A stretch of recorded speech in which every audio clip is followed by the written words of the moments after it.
Hello my loves, I am Aisha and welcome back to my channel. I am a tarot reader and occultist, and today we are going to be doing a little self-love check-in. How do you really feel and perceive about yourself? What do you really think about yourself? Just a little reflection and a little confidence boost as well. Before we get into it, however, disclaimer and reminder that this is a collective reading. The messages found here cannot and will not be for everyone. Take what resonates, leave what doesn't, and don't force anything if it doesn't fit. I will now give you some time to choose your group or your groups.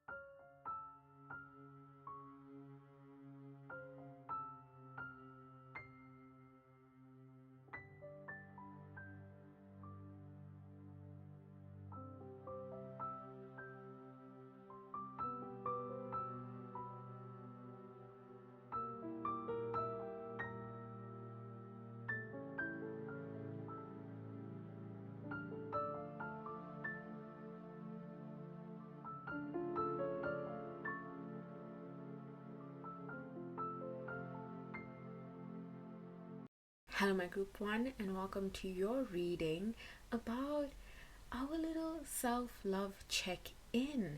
How do you feel about yourself? What do you really think about yourself? How do you really perceive yourself? Just a bit of a reflective reading to really go within and to also give us a bit of a confidence boost. So we will be using the Forest of I'm so used to using the Forest of Enchantment Tarot. But today for our tarot, we will be using the Phantom Wise Tarot. We have the Knight of Cups at the bottom. And for our oracles, we will be using the Lunar Oracle. And we will also be using the crystals, the Crystal Insight Oracle. So let's see. What message do you have for my group one, please, Spirit, regarding how they think about themselves, how they feel about themselves? What message do you have for my group one, please, Spirit? Judgment. What message do you have for my group one, please, Spirit? The Emperor reversed. Imposter syndrome. Judging yourself too harshly, thinking you don't belong in the rooms you want to be in, thinking you don't belong in the rooms you are in. What message do you have for my group one, please, Spirit? Two of Wands. What message do you have for my... Oh, what card is this? The World reversed. Yes, there's a very strong energy rather of imposter syndrome, of keeping yourself away from your own blessings because you think you don't deserve your blessings, because you're judging yourself too harshly, comparing yourself to others. And you compare and you say, I could never, or I'm not as good as they are, so I shouldn't even try. Group one, please, Spirit. Seven of Swords. Self-sabotage. My group one, please, Spirit. Okay, two cards. The High Priestess reversed.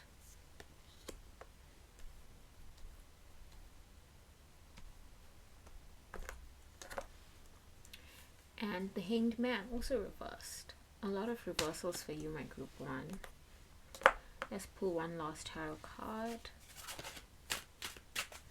My group one, please, Spirit. The Three of Pentacles. How interesting, my group one. I think you were definitely someone. How should I do it today? Oh, wait, we are so. Give me a second to just rearrange the camera. I think that's better. So let's see. But my group one, where was I? What was I saying? I guess I wasn't really anywhere. I hadn't really begun. But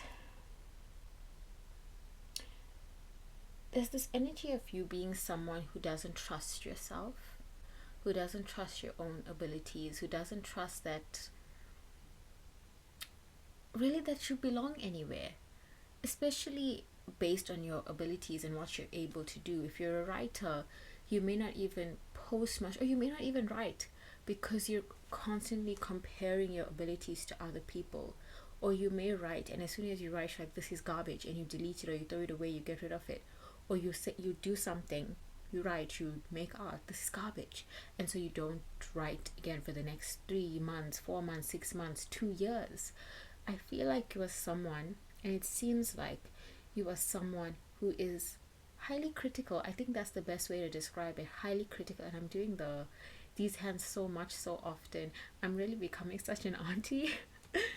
But you're very highly critical. You have these plans for the future, the Two of Wands. I don't know how clearly it's showing up on the camera, but you have these plans for the future, the things that you want to do. You have desires and you have a future that you see for yourself. But I don't even want to say you have a future that you see for yourself. You have this future that you dream of, but you don't see it for yourself. You keep it a dream, a fantasy, and you're so highly critical of yourself that you don't even believe that it could ever be your reality. So say, for example, coming back to that example of writing, you have this fantasy of being a famous author, but you tell yourself that's not possible for someone like me. I'm a horrible writer, or I don't have the connections, I'll never be famous, I'll never be well known, and so I won't even try. Or you have a desire to be very rich and very famous, and then you stop yourself like, that will never happen to me. I'm already this age, it's too late now, I might as well just give up. You're constantly standing in your own way, keeping yourself from being successful, keeping yourself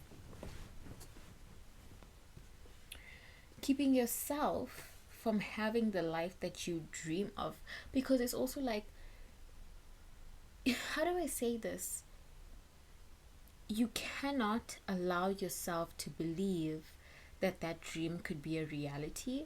It's your judgmentalness. I don't think that's a word. It's how would you say that? It's your self-critical nature, your self-judgmental nature, your pessimism all coming together to stop you from living this life that you wish that you could live, to stop you from achieving your dreams. And the thing is that anybody can achieve their dreams if they work hard towards it. You know, some people say, and I've said it too, I say it all the time, why won't a miracle happen? Why won't something happen for me, like where, like that could happen? Why won't something happen for me, something that happened to like Tyler or to Chapel Roan? Why won't something like that happen for me? Why won't overnight success happen for me? But the thing is, these overnight success didn't just happen for them. Like, yes, in a sense, yes, but they were also working really hard towards that for years and years and years, and then they got the recognition. There was work behind it. They weren't just plucked out of the air with nothing to their name. They were putting out work and art, and they were putting in the effort. And for you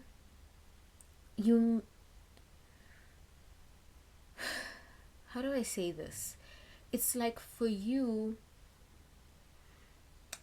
want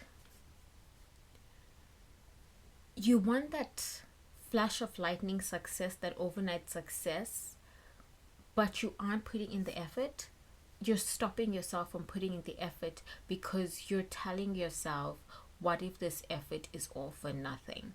What if I do all this work? I put myself out there, I promote myself, I write and I write and I write, and I paint and I paint and I paint, and I make music and I make music videos and I make short films, and nobody notices me, and it's all for nothing, and I die in obscurity and all of my art is wasted. But there is no one without the other in a way. Does that make sense? You can't wish for fame and for success and to be noticed if you're not also putting yourself out there and dealing with the obscurity, the 3 views, the 2 likes, the no views, the no likes, the one video going a bit viral and not getting any attention on the others, or 3 people liking your writing and these 3 people being the only ones reading your writing. You can't, you have to deal with that. If you have to accept, they have to accept the realities of the situation. But you're such a perfectionist. You're such a perfectionist. You're so self-critical. You're so judgmental of yourself and your own ability that you won't even put yourself out there to face the obscurity. Does that make sense? I feel like it does, but I also wonder if it's a bit rambly. But it's like, how do I say this? I feel like I keep reiterating myself, and I'm just repeating myself and repeating myself, but I want it to be understood, because I feel like a lot of my times in my videos I don't explain myself very well, and I feel like I feel like my viewers leave the readings feeling a bit more confused than helped, and I don't like that. So in times like this, I just want to get to the very heart of it and get right to the point and explain myself so clearly that you go, oh, okay, yeah, I get you.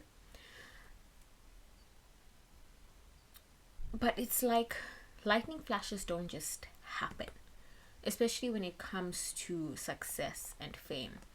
Even somebody like every overnight success they were putting the work in the background for years. They were going unseen, they were going unheard, they were going unnoticed. They were just putting themselves out there. And I need you to put yourself out there too. When you write, I need you to write without criticizing yourself so much. Like, yes, it's good to criticize yourself and it's good to accept criticism, but there's a line between criticizing yourself and tearing yourself down. There is a line between being realistic about your abilities and being cruel to yourself and being far too judgmental. And I really do think that you have very bad imposter syndrome. And I know imposter syndrome gets thrown around so much. Everybody has imposter syndrome. It's just a phrase that has lost a lot of its meaning in the last few years, as with so many phrases. But I think that you really, really do have imposter syndrome. You are a good writer. I really truly believe you are really good at whatever you do. You're a good writer, you're a good painter, you're a good artist, you're a good singer, you're a good dancer, you're a good tarot reader, you're a good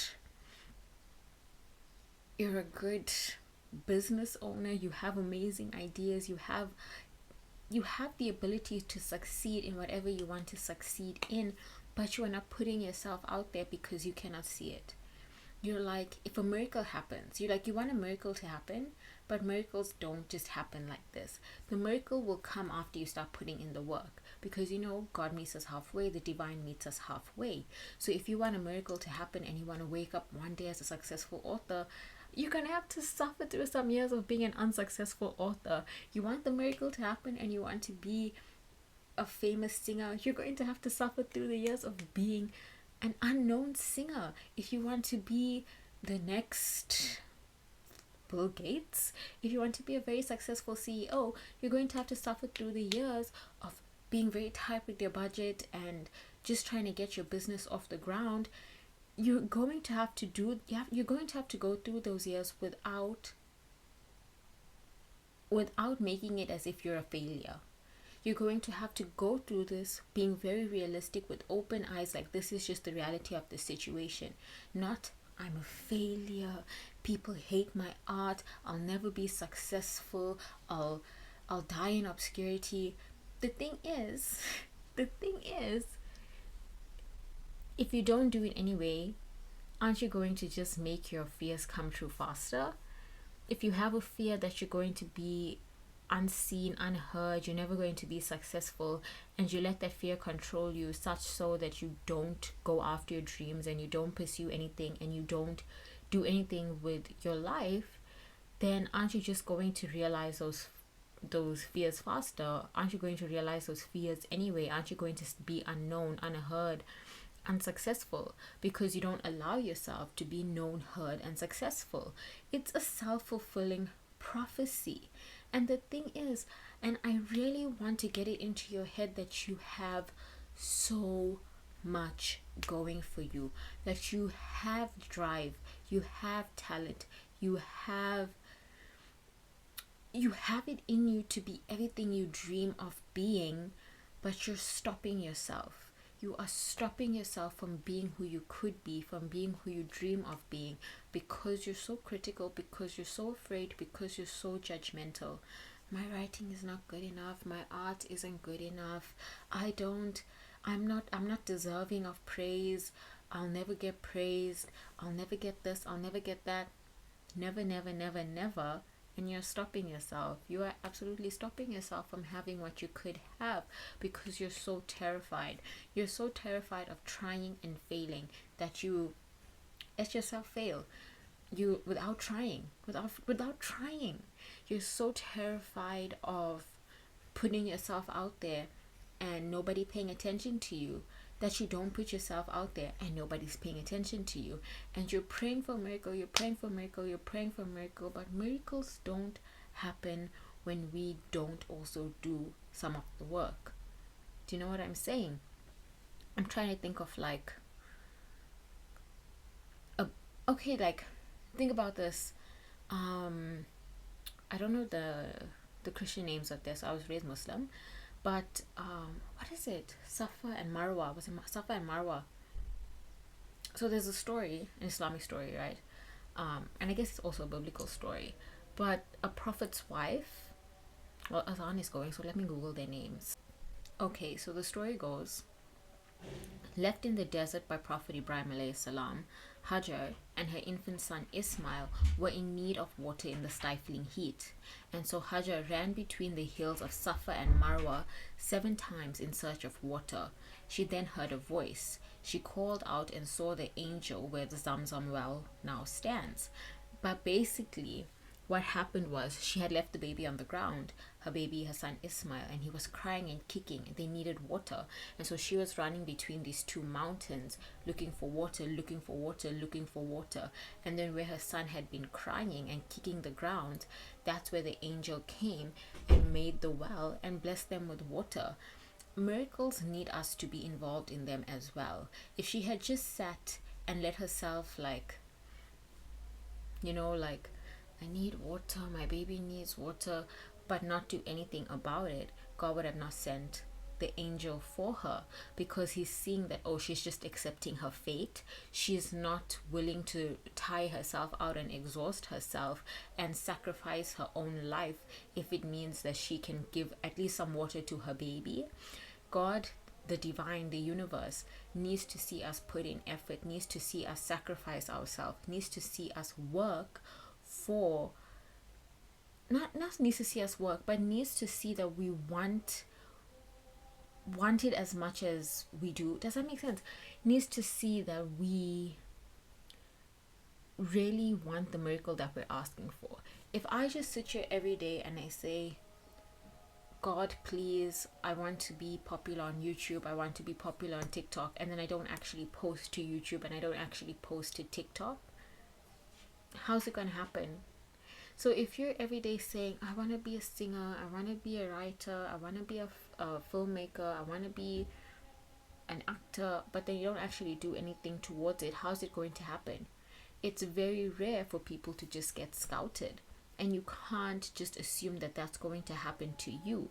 You're actually going to have to put yourself out there, to send your writing into magazines, to send your writing into zines, to send your art out, to post your art, to apply to agencies, to audition. You're actually going to have to put yourself out there, and it's terrifying. It is terrifying to be criticized. It is terrifying to be rejected. It's horrible. But do you want to suffer that pain of rejection, or do you want to suffer the pain of regret, of being 50, 60, 70, 80 years old and saying, I wish that when I was younger I had actually gone after my dreams. Even if I had failed 100 times, I wish that I had failed in something that I actually worked hard towards, instead of just accepting defeat. All right, I don't know if this is really a self-love check-in, but I think it's very realistic. Instead of me just telling you, yeah, love yourself, all roses and flowers and honey and gold, and yeah, you'll be okay, you're amazing, you're great. No, we have to be very real about our own flaws. That's love. To be real about our own failings, and to say, I love myself enough to correct myself. I love myself enough to work hard to create a better life for myself. And so I'm telling you that how do you see yourself, how do you perceive yourself is not the way that you actually are. You think you're untalented, you think you're unworthy, you think you're undeserving, when you are worthy, you are deserving, you are talented.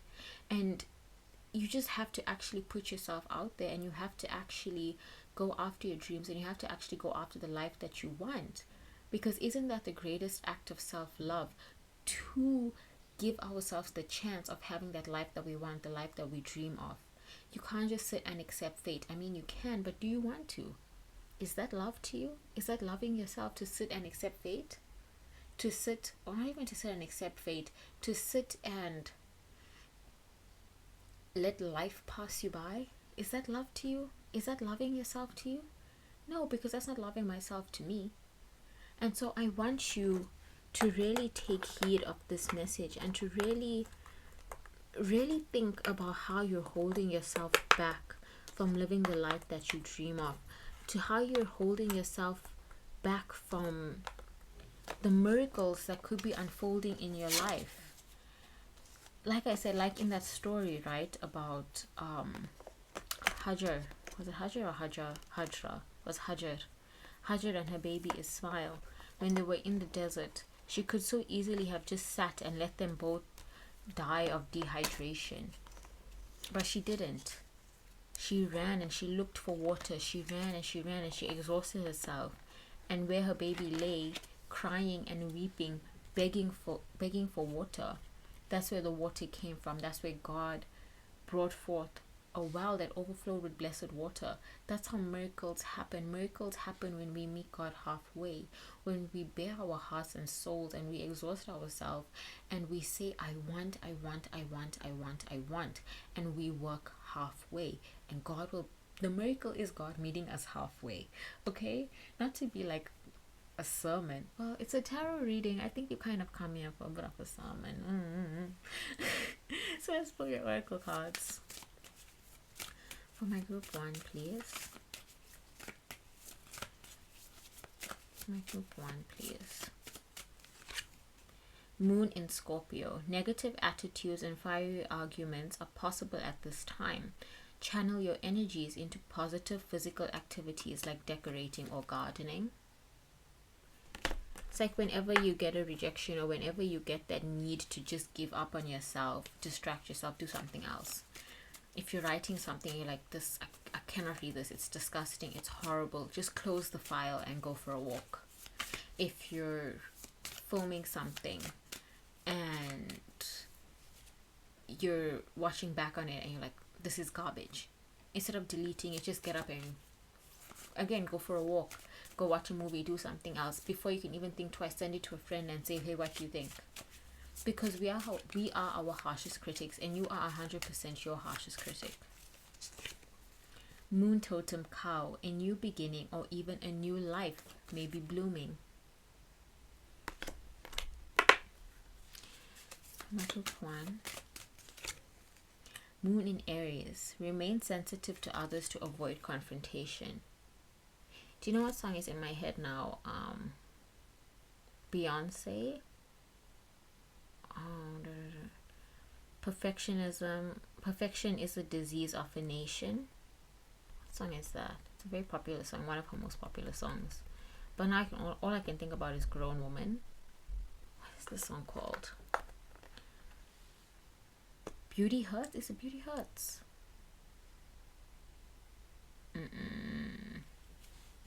Perfection is the disease of a nation. But I think it's not so much that song, but that line that is important for you. Perfection is the disease.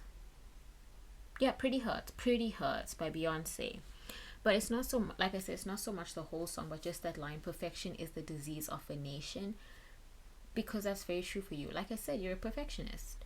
You're a perfectionist to the very core, and you're judging yourself so harshly, and you're like, everything I do needs to be perfect. That's just that other quote. I don't remember who it was. Jenny something. But it was like, everything I do has to be perfect to make up for the fact that it's me. And that's how you feel. You have to be perfect. Your art has to be perfect. Your writing has to be perfect. Everything you do has to be perfect to make up for the fact that you're the one who's doing it, because you don't think that your art, that you are good enough on your own and on its own. Everything has to be perfect. But perfectionism kills. Perfectionism isn't going to get you far. Create the imperfect thing. Make the imperfect thing. Do the imperfect thing. Put the imperfect thing out there. Because sometimes it's the imperfect thing, well, not sometimes, always the imperfect thing that is the best thing. Because nothing can be perfect. Moon Totem Wolf. Beware of letting your wilder instincts spin out of control. And then a final from the Crystal Insights. A final card for my group 1. Please, Spirit. Final card for my group 1. Rose Quartz. Love, joy, connection.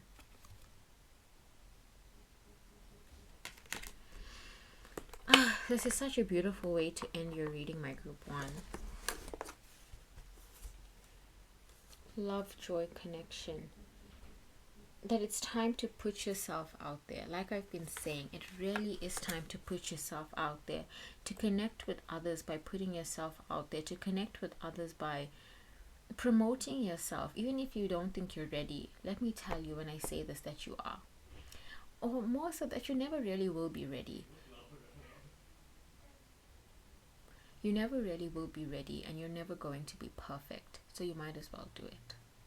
All right, my group 1, I'm going to close your reading here. Thank you so much for trusting me to be your reader. If you would like to book a reading with me, become one of my 18+ patrons, or just follow me on social media. The links to do so are all down below. All right, bye.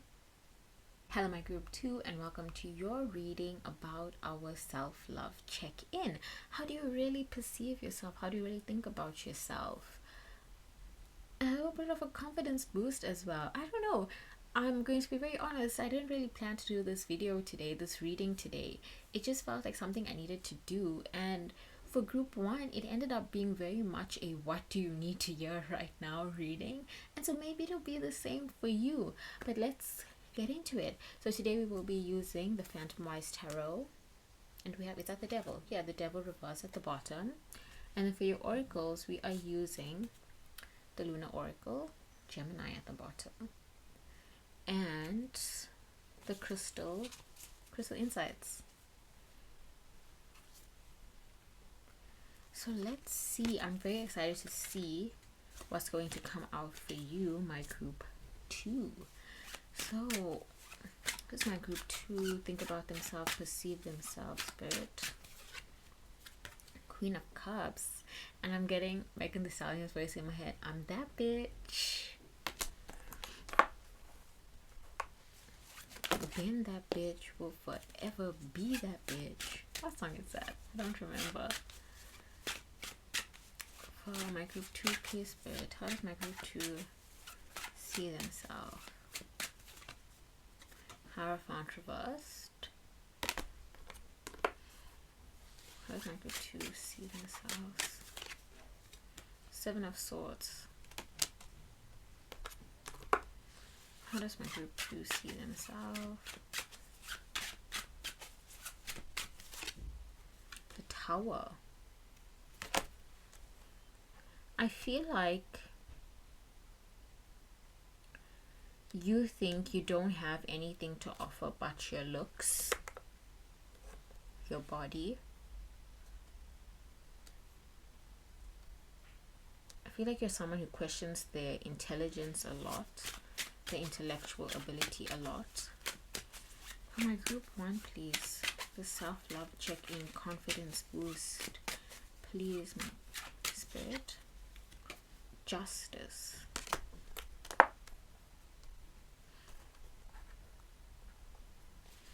Group 2, please. 5 of Pentacles.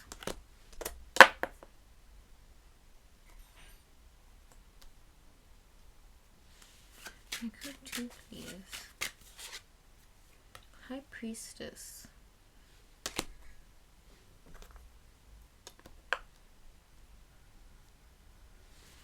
Group 2, please. And the Hanged Man.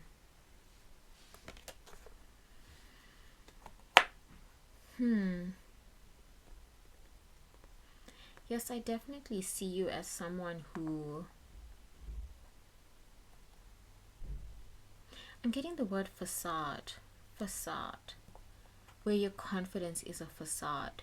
Where you put on this act of being very self-confident, being that bitch, because you know you're attractive, you know you're sought after, you know you're desired, you know how to dress, you know your body looks good.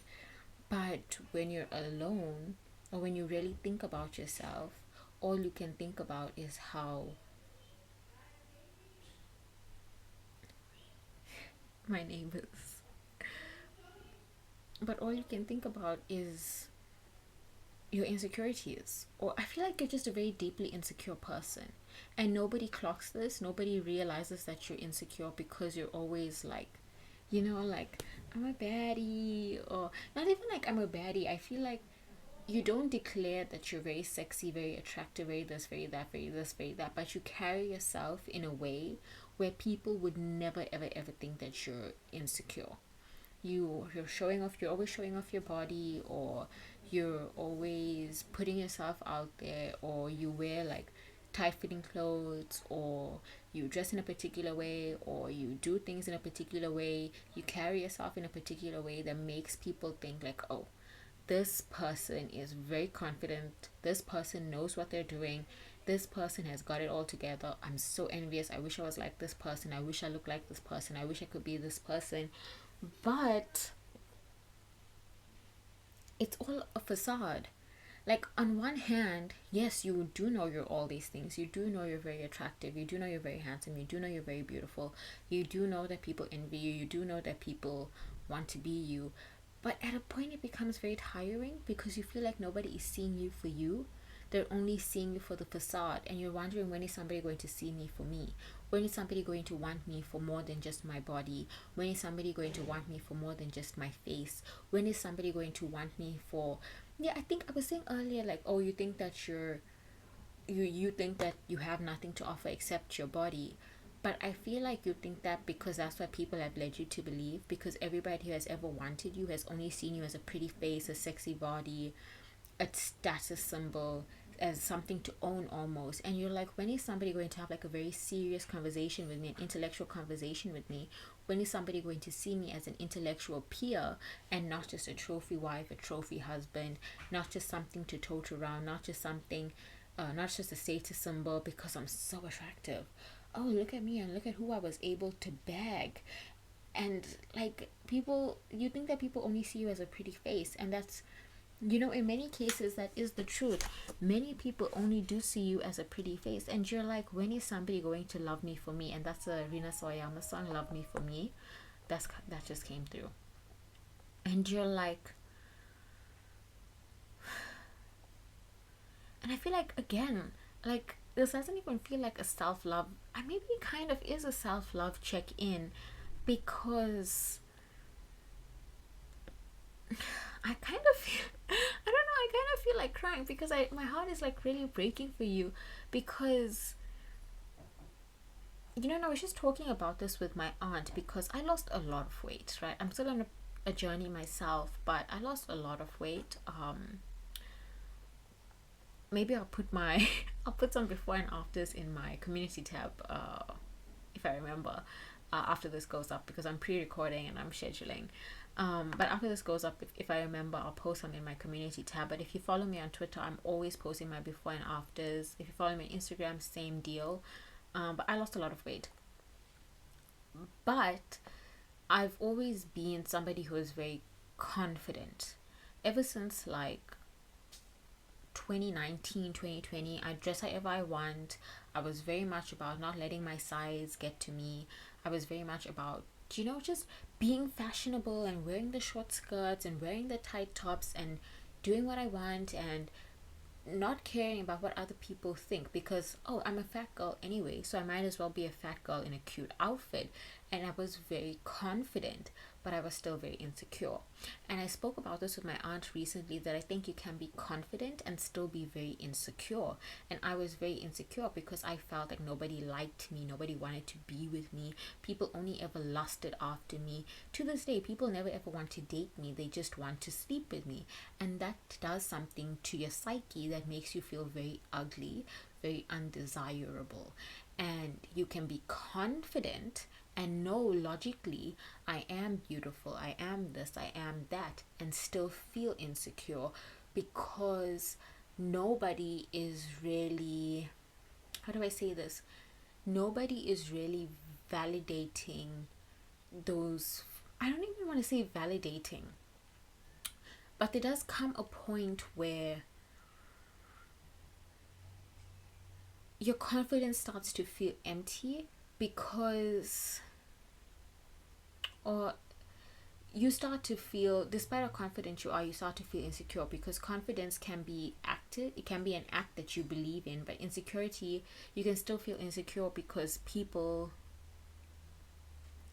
how do I say this in a way that doesn't make it seem like we need external validation in order to be happy with ourselves? But then again, I don't think that's a bad thing, because humans are social creatures. Humans thrive on community. Humans thrive on needing to belong. And so even if you're belonging to an out group, you need to belong. There's a reason why people who are loners suffer so much mentally. There's a reason why if we don't talk regularly to others, we suffer mentally. It can lead to psychosis. I was very lonely during my final year of university. I barely spoke to I barely spoke to anyone, and that really made me struggle mentally. And you may be resonating to all of these things. That's why I'm being compelled to talk about these things. So to get back to what I was saying, that people make it seem like such a bad thing that we need external validation in order to be happy with ourselves and in order to love ourselves. But I don't think it's a bad thing, because we are social creatures. Even those of us who do not follow the mainstream, even those of us who are outsiders, we still want to belong. We want to belong with other outsiders. We want to belong in other subcultures. We want to belong with people who don't belong. And so it is one thing, and I feel like you understand me, to be confident and to know these things logically. I'm beautiful, I'm sexy, I'm desirable, I'm sought after, people want me, blah blah blah blah blah. And another thing to feel insecure, because people only want certain aspects of you. I think that's what I'm getting at. People don't want the whole of you. People want certain aspects of you. You may find this to be true to you as well. People only want to date you for your looks. People only want to date you for your body. People only want to sleep with you. People only want to show you off. And that can be in its own way dehumanizing. Sorry, I thought I was getting a please charge notice on my laptop. I probably do need to charge it. I'll charge it after this group. And I think I'm only going to do 2 groups today, because these groups are kind of long, and I feel like it's good with the 2 groups. I feel like I'm getting out the right messages for the 2 groups. But where was I? That I think in your case, yeah, people only want you for certain aspects of you. Nobody really, or you feel as if nobody wants you for who you are in your entirety. You're wondering, when is somebody going to love me for me? When is somebody going to love me for the whole of me? When is somebody going to see beyond the facade and actually treat me as an intellectual equal? When is somebody going to want to see me at my worst? When is somebody going to stick around through the bad days? When is somebody going to see me as a real life whole human being and decide that they also want to be with that person? They don't just want to be with the model. They don't just want to be with the face. They don't just want to be with the makeup version of you. They don't just want to be with the 3 days, or I'm trying to think, I'm like, into a bulk version of you, or into when you're very lean version of you. Who wants to be with you when you're not putting in the utmost effort into looking a certain way? Who wants to be with you when you're not made up? Who wants to be with you when you're not all dolled up? You're like, who is going to just accept you for who you are and love you for who you are? And because you're not getting that, it's made you feel very, very insecure, very lacking, very I really feel like crying for you, my group too. Oh my god. And not in like a pitying way, not in like a patronizing, looking down on you way, but just in like, I understand you way, and I want you to know that I understand where you're coming from, and I'm not looking down on you, I'm not patronizing you, I'm not condescending to you. And if it comes across like that, I really do apologize, but this is me empathizing with you and understanding where you're coming from, because I know that this is probably eating you alive. And people may be looking at you and wondering, how could you be insecure? And because when people look at you that way, you may think that now you can't even be open about your own insecurities, because you're not allowed to be insecure, because you're the standard, you're the cream of the crop, you fit you fit the beauty standards, you're conventionally attractive, you're sexy, you're gorgeous, you're beautiful, you're handsome, so you're not allowed to be insecure. And so you don't feel as if you can voice your insecurities, because people will just shut you down.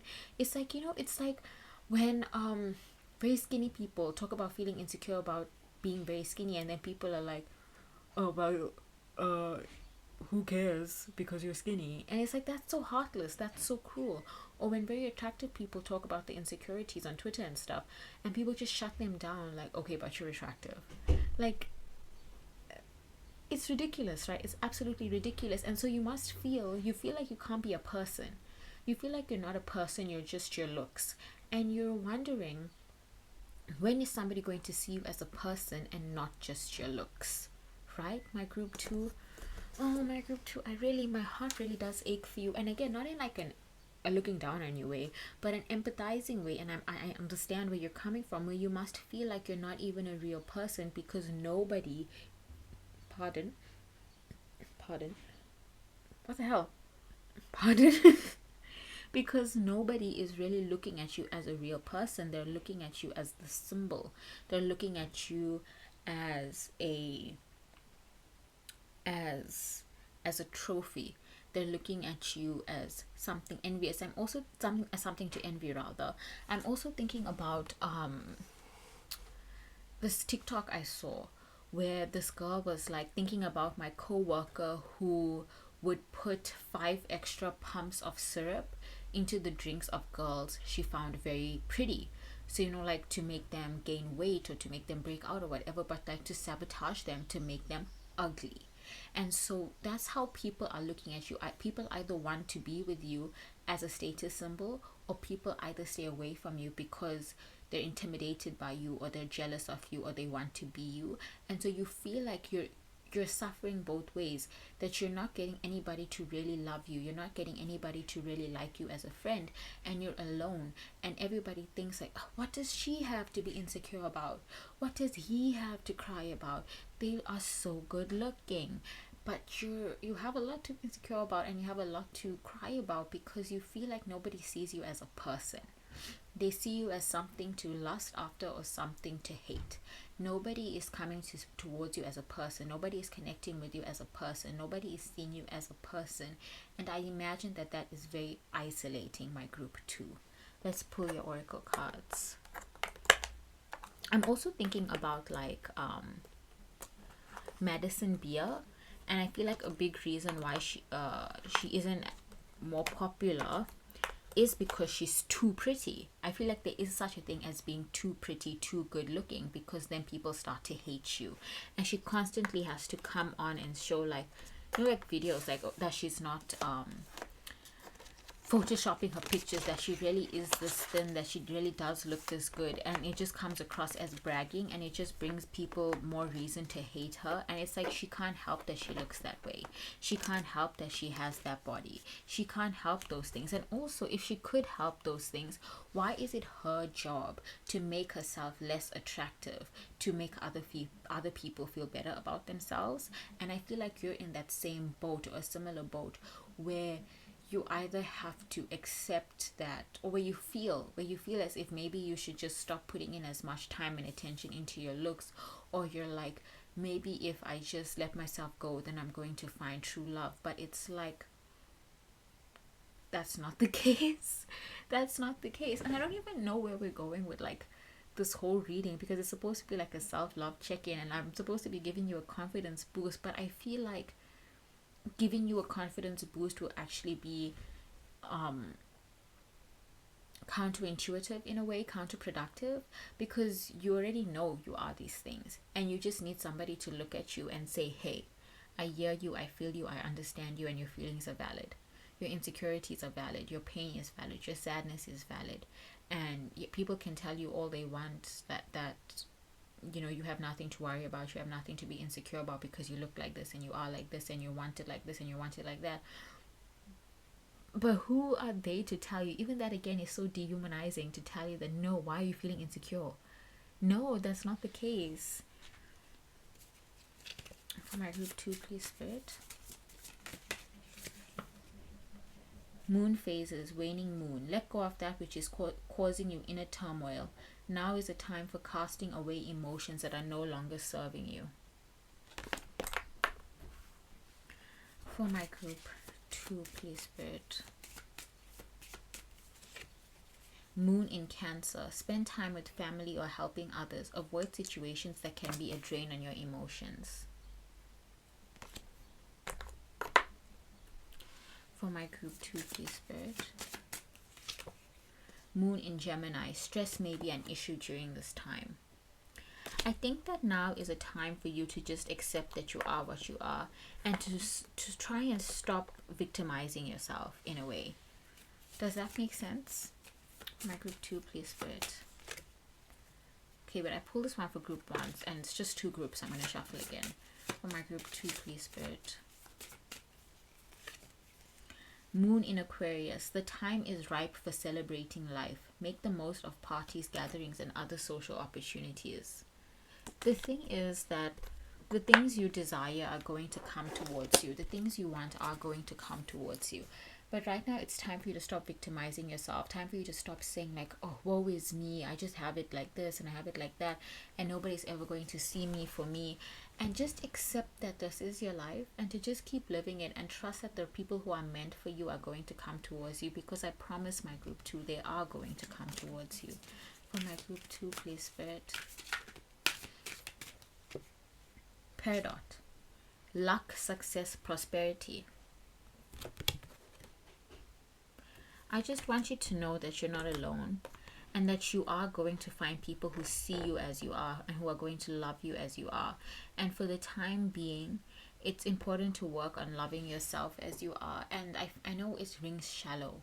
It rings shallow to it, and you can only love yourself so much. As horrible as it sounds, you can. We're social creatures. We are social creatures who thrive on connection and community. And so loving yourself only gets you so far. But I need you to know that it will get you far enough.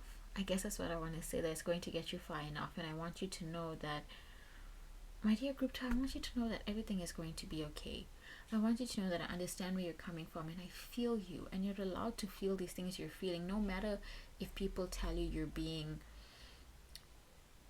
too overconfident, you're bragging, that you're being ridiculous, that you have no reason to be insecure, that you have no reason to feel the way you feel. You do. And your feelings, honestly, they do matter. And it rings so shallow when people say that, but I really do want you to know that, because they do, right? Your feelings do matter. And so my group 2, yeah, I'm going to close your reading here. Thank you so much for spending this time with me and for trusting me to be a reader.